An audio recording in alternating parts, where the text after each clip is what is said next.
guys, today is the day, the most awaited day. Chandrayaan 3 is going to be landing on the moon. Yeah guys, today is the most awaited day by all Indians across the nation. Today is the day the history is going to be changing. This is the most game-changing moment. Chandrayaan 3 is going to be landing on moon today. Today is August 23 and on August 23 around 5:45 to 6 p.m. Chandrayaan 3 is going to be landing on the moon. So what are the stages in Chandrayaan 3 is going to be landing and what are the other difficulties Chandrayaan 3 is facing for landing and what is the trouble going on with Chandrayaan now. First of all, let's see what's the trouble going on with Chandrayaan now. Chandrayaan is basically orbiting around the moon right now.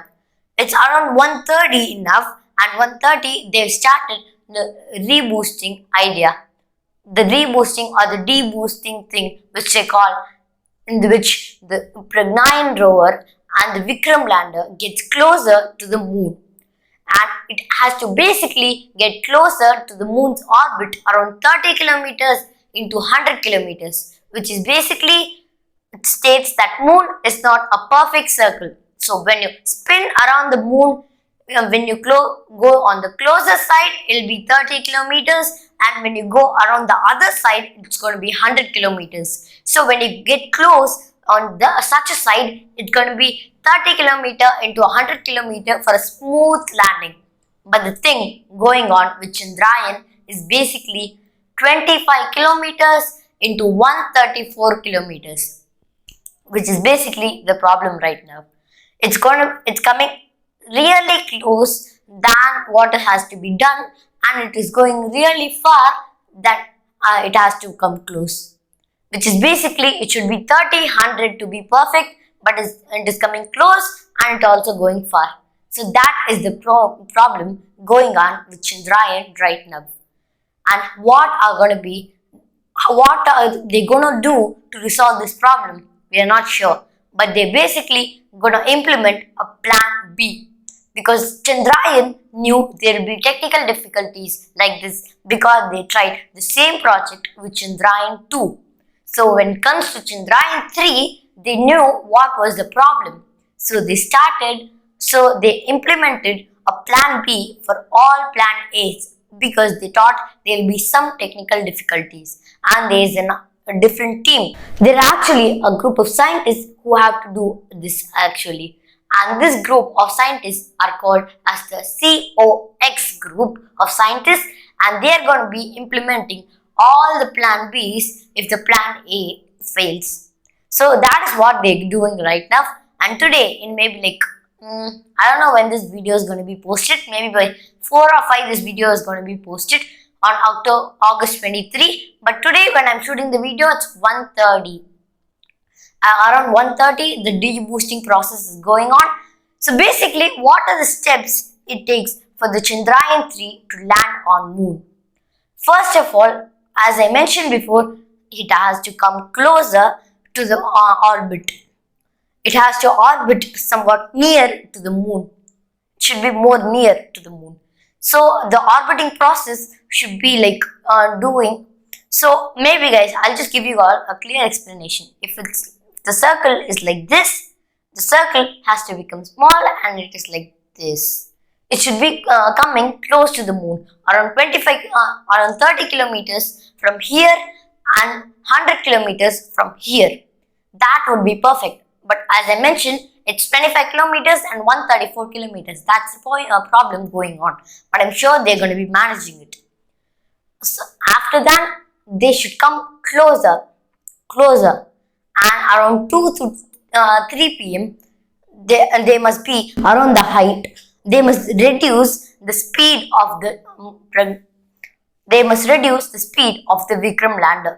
Now, the current speed of the Vikram lander is around 6,000 kilometers per hour, but around 3 to 3:30 p.m.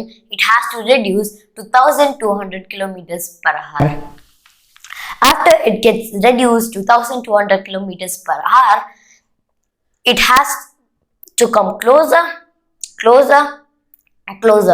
And when it is around 120 to 80 meters from the ground. Yeah guys, 120 to 80 meters from the ground, all the engine fuel starts to blow up.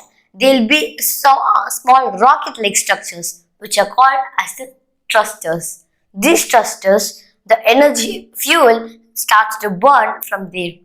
So around 80 to 120 meters above the moon's surface, they have to stand. They have to stand still for 22 seconds. So after that, they have to come closer. As I mentioned, they have to stand there and they have to come closer, closer, inch by inch. So last time what happened was like in this stage, they were out of fuel. So when they were out of fuel resource, it was standing on the moon's surface for a longer period of time than which is like needed and than what they predicted. So the fuel source was over. So the Chandrayaan launch, so the Chandrayaan 2 fell down. The rover just fell down and it collapsed. But this time they gave them some excessive fuel than which is required. So it comes closer, around 7.2 meters to 6.8 meters, which is basically the height of 2 to 3 story building. The fuel supply cuts down. So when the fuel supply cuts down, it basically has to land from here on a speed of 2 meter per second or 3 meter per second. You guys may think we have protected the Vikram lander from Earth to here almost to 7.2 meters, but why do we actually have to cut off the supply there? Even if you have fuel, why should you do that? When Chandrayaan rover falls down from a 3-story building, what's going to happen? It's going to be collapsing. That's what we might be thinking, but it has strong legs. And one important thing I forgot to mention was like during the time it is coming down, it is basically like this in a tilted form. It has to be like rotating around a 50 degrees to come straight, which is basically a chair. You can't sit on a chair like this, but when you rotate the chair like this, you can sit down. So after rotation, as I mentioned, all these processes happen, and after that, why do you have to drop the Chandrayaan 3, that Vikram rover, from there? You guys might be thinking that, and I had the same question. But when you give the fuel supply until you land down, this might cause a smooth fall.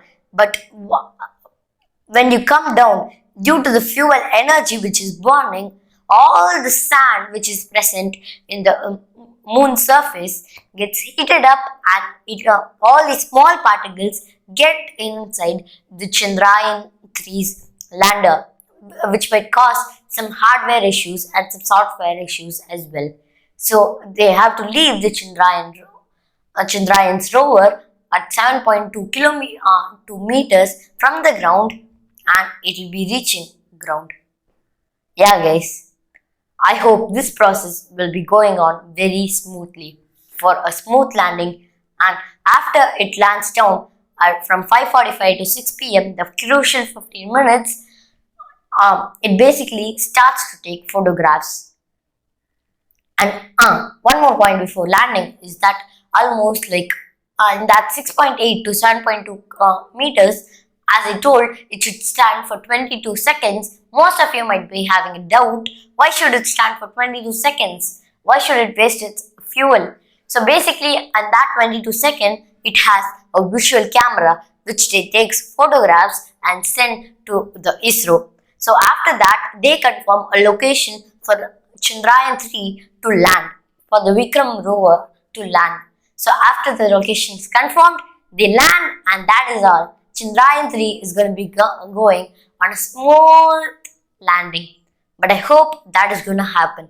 This is the process that they've planned, and I'm sure that will happen. Let's just hope for the best and fingers crossed. Okay guys, I'll see you all tomorrow in a new video. Then bye-bye, see you all. Bye-bye, see you later.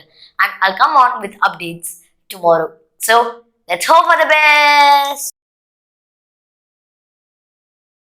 And I want to just say, And guys, kudos to ISRO. Bye guys. See you later.